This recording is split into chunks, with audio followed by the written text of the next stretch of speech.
first video of this 2000, I don't know, it's 2002, 2001, anyway, this Autosleeper Clubman. Good number plate, that, I like that number plate, and that obviously belongs to it. So first video, walking round, gas locker there, you've got a 6 propane to get you started, you've got room for a second propane if you get one. Clockwise is off, anti-clockwise is on. Fresh water there, they're the vents for the fridge. The tap to drain the tap, the water tank is there, the red one there, that's the drain. Never drink from that. Don't trust it, you don't know what's been in that tank for 20 years. Showers, washing up, washing your hands, etc. But always take, in theory you could, I'll send you a link, there's something called PuriClean. Do not use Milton sterilising tablets, that's a rookie mistake. It ruins the boiler and the taps.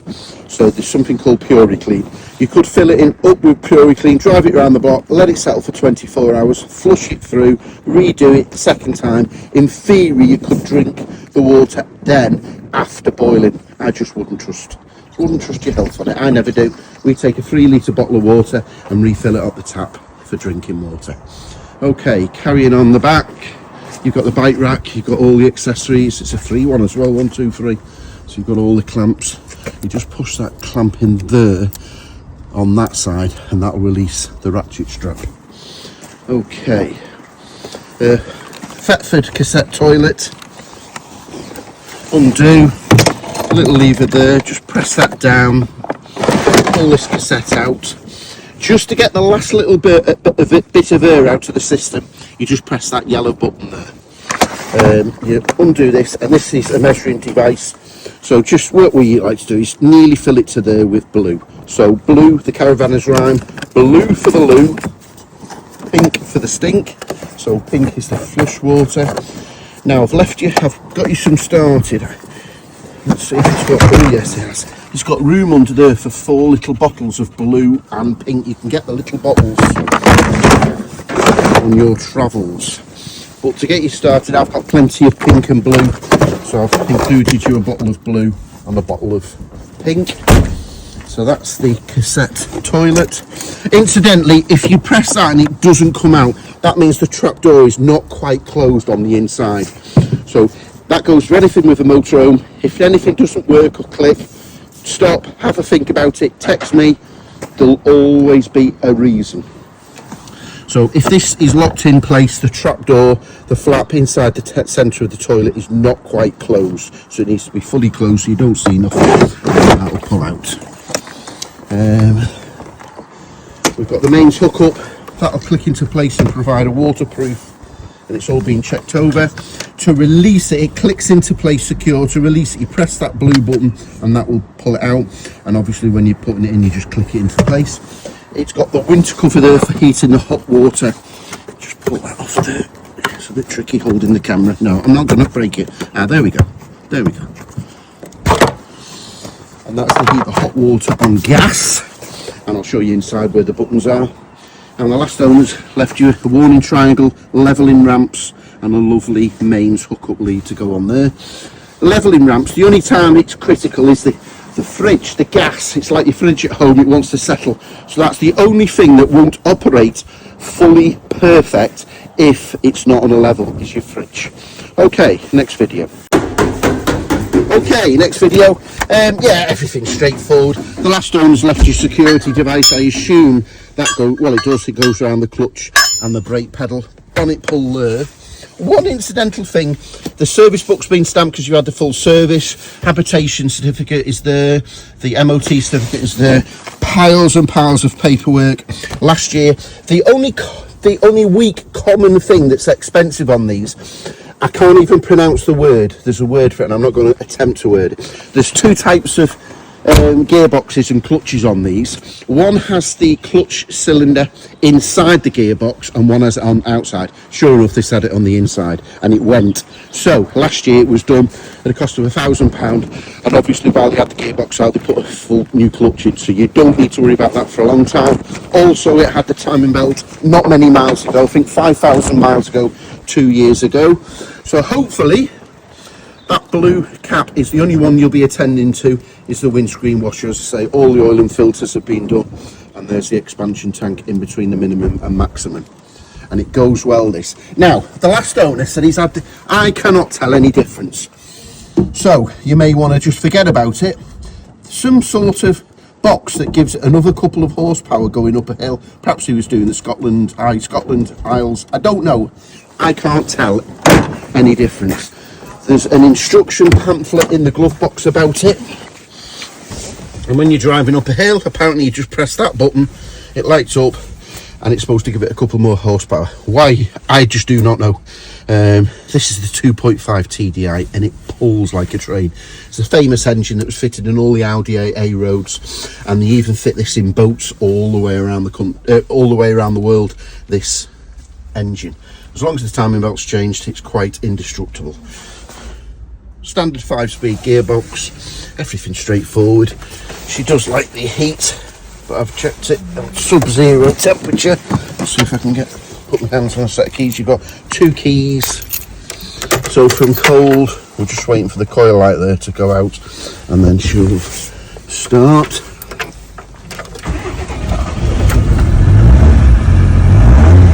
As I say, I don't know about that button. It's a boosty bonus if it works. I think that's about it for the outside. Yes, it is. I'll take you inside on the next video. Okay, stepping inside, where should we start? Control panel. Basically, 9 times out of 10 you just switch it on and off. They're the individual on buttons for the lights or the accessories. Lights there. That's the on switch, the master switch. To heat the hot water on gas, we just do that, switch it on, and that'll heat it on gas, the hot water. And switch it on mains, we've got plugged it on mains, is there. Lovely gas fire, very nice, keep your toasty warm. To use it on mains, the override button for that, by the way, for the mains, is there. So heater is there. So heating on mains, when you're plugged in on mains, on, and you've got 0.5 kilowatt, 1 kilowatt, 2 kilowatt. All very simple and straightforward. Mains fuse box there. Gas isolator types. So 9 times out of 10, if you're bedding down, going to sleep, peace of mind, you want the gas off, you'll just go to the gas bottle outside, clockwise, and that's off. If for any reason it's raining, snowing, blowing a gale, or you're lazy, or drunk, like me and my missus when we go away, and you don't want to get to the gas bottle outside, you can just swivel those in the vertical position, and that will keep the gas off. Everything straightforward. More instructions there. Last owner's left you quite a few bits and bobs. So you've got some scatter cushions, you've got extra floor mats. He's obviously fitted that himself, quite handy to be fair. In here you've got the original scatter cushions that are matching, lovely. The original auto sleeper that are matching the curtains. You've got extra filling cushions there, and he's even left you an over mattress for extra comfort. There's a sleeper think about it. There's even a light in the cupboard. So bed operation, straightforward. 2 levers there, 1, 2. Bring it together. Hey presto! Within 10 seconds, you've got the double bed there, or you can make it into a large queen size bed. Pull both of those seats forward. A little turnbuckle catch there. That will fill in the bottom, and then you've got the cushions there as well as the infill cushions, and you've got a massive queen size bed. Okay, WhatsApp only likes short videos, so I'll close this video off. So I showed you how to do the heater on mains. We've got the gas on, so we've got it on 0 there. Turn it round, it'll go click click click through there. Press it down,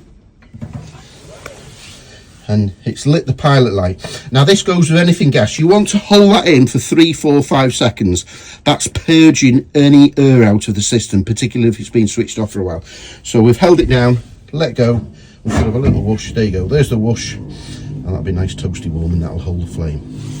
And then turn it round to 0, off. Next, show you the fridge. Fridge operation, 3-way fridge, because it operates on 3 different ways. Electric 12 volt when you do, people get mixed up. This is the engine only, nothing to do with the leisure battery. When you're wild camping, everything's designed to work when you're plugged in on mains or wild camping off the grid. So they're so well insulated and designed, this fridge, that will keep everything milk cold. If you've got it plugged in at home overnight, I'll send you a link with an adapter for the mains plug, and then you can have it plugged in overnight. If you've got it plugged in overnight, that's doing two things. It's going to have your leisure battery tip-top condition, and it will charge up, and it will also have the fridge on the most efficient main setting. We always leave them on the on position. That means that when you start the engine, it's automatically topping it up when you're driving, and it will automatically fridge when it's plugged into mains. I've just put the pilot light on the gas to show you. Can you just about see the pilot? There you go. So, another rookie mistake to make. So we're going to switch the gas on. If we're wild camping, we're not plugged in on the mains, we're parked up, so there's no 12 volt to it. As I say, that'll stay milk cold for 24 hours. If you're wild camping for any more than 24 hours and you want gas, then you've got that option. Another tip, this is the freezer department. Let's be honest, it's a bit of a gimmick, but I can feel that's freezing up now, if that's such a word. That's fridging up now on the fridge. Everyone, I've click this off and leave it off. That means the fridge is getting extra cold off the fridge department as well as the freezer element. So lots of people just leave that open like that. Okay, gas. So we put the sparker on, spark, push it in, turn it round to gas, and it will stop sparking. That means the pilot light is taken. There's the pilot light. Here's that, still holding that in for 3, 4, 5 seconds. If you let that go out straight away and it's got a bit of an airlock, it won't hold the pilot light. So we can see it's out now, it's holding the pilot light. Now here's the important bit, leave the sparker in the on position. The rookie mistake is, oh, it's sparked, it's lit, so we can switch the sparker off. Yes you can, because it's still lit. That is designed, if there was a gust of wind and it blew the pilot light out, it would automatically relight. So let's demonstrate that now. So we'll switch the gas off, which is the same as a gust of wind. And there it is, trying to relight it. So you always leave that in the on position, even when the gas is lit and the pilot light is lit. When you're finally finished with the gas operation, switch it off. Again, that operation may take 2 or 3 cycles if you've left it for a while parked up. The gas has got to get through, and you've got to, it's very critical, and it's a fine pilot light to purge any air out of the system. So you might have to switch it on, hold it on, spark. It doesn't lit, switch it off, wait a minute, retry, and it will fire up. So that's the fridge operation. Everything else is straightforward. Now, previous owner has put some, I don't know what we call them, fairy lights. I can't seem to get them working. If you want to unplug them, they look like they'll just prise off without damaging the woodwork. But obviously they're designed to go into here, and there's a little on button, probably a cheap Chinese thing, but anyway, that's where you can put a TV, and you've got a 12 volt supply there. And even the last owner's left you, that doesn't come from Autosleeper, they've bought that separately. So that's a 12 volt supply with a female cigarette lighter for charging up laptops or tablets and phones, mains, TV booster. Your friend with all the woodwork on an Autosleeper, and I've left you a bottle, wood silk, that's non-silicon, just makes a lovely finish on all the woodwork, and it smells nice too. Blinds. So to get the blinds, it's like an S-shaped snake. It's just a hook in there. So what the trick is, the hook is on the fly net, so we hook it down over there and then bring it down. So you bring it and then clip it together, twist that away. It's much easier to show you when I'm there, but as I say, everything's there. Windows, there's your new window, you knew that now. Anyway, new window, no crack. To open these windows, you press, kids and motorhomes don't mix, they just force, and why is it not opening and break things? There's a little red button there to hold it in place. So a little red button, That'll hold it. When you open it that way, you'll click, click, click on the ratchet mechanism. Don't force it down. That's how it says. To bring the window back closed, you go all the way up, click all the way open, and then it swoops down. So again, don't force anything. If there's anything that you can't work or operate, stop and have a think. There's a reason for it. And you can also open those a slight little bit, and then you've got a little bit of gap there. It'll be rainproof, but at least it's giving you that bit of and you won't get any condensation or mould. I think that's about it. Oh, it's even got the original auto sleeper crockery in. So that's the fly net across. That's your blackout lined. All these blinds are foil lined, so should keep you warmer in the winter and cooler in the summer. Large high key opening light. So again, little button there, press that button, twist that up, pull the handle down, and then that goes all the way up. So you've got a massive opening there. You can swivel the handle to the opposite side. A bit tricky holding it, I don't want to break anything. There we go. And rest it on those, and that's giving it a good, and there's even safety clips there to hold it into place so it's not going to wind, but obviously you wouldn't drive like that. That's that, and giving it a gap. Or everything's thought about, bring it all the way down, click that into place, and you can actually have it on that position there. Now that is when you're parked up, so that should be rainproof, but you've still got that little bit of a gap. I can just about feel a bit of air there. I'll click it all the way back into place now, tight. That's about it. I don't have to show you how the cooker works. It's spotless, by the way. Just press it in. Again, press the sparker. Hey presto, it's lit. Hold it in 3, 4, 5 seconds and let it purge. I'll close this video out. And that goes for the grill. All clean. Around the oven as well. See if I can get the oven. There we go. So I'm just holding that in 3, 4, 5 seconds. Let go. And that's the oven. Last but not least, the wet room, shower room. Yeah, it's just straightforward. Drop down sink, swivel that round, hot and cold water, vanity mirror, room in there, light, shower, soap dispenser, toilet's been sanitised. Just press that button, and that's for the flush, and twist it round, that'll open that trapdoor. Shower tray, everything's clean, no marks, no cracks. Toilet roll in there. You can put the toilet roll in there, or you can clip that there and have the toilet roll there. Completely up to yourself. And that's the wet room. I don't think there's much else to show you. That opens up. Everything's got a place and an operation. That clicks onto there. That's an auto sleeper fixture. That's velcroed on, so it's obviously another worktop. If you didn't want to put hot pans on the top. So the last owner's left you that. Kitchen roll holder. No, I don't think there's anything else to show you. Plenty of cupboard space. And you've got a pull-out drawer there for all your cutlery. Now that is not an auto sleeper table, but you know what? It's done nicely. So that comes out there and just gives an extra bit of work surface. Perhaps that goes on there, but anyway. That's done quite nicely, actually. Sometimes some people make a right hash of doing things.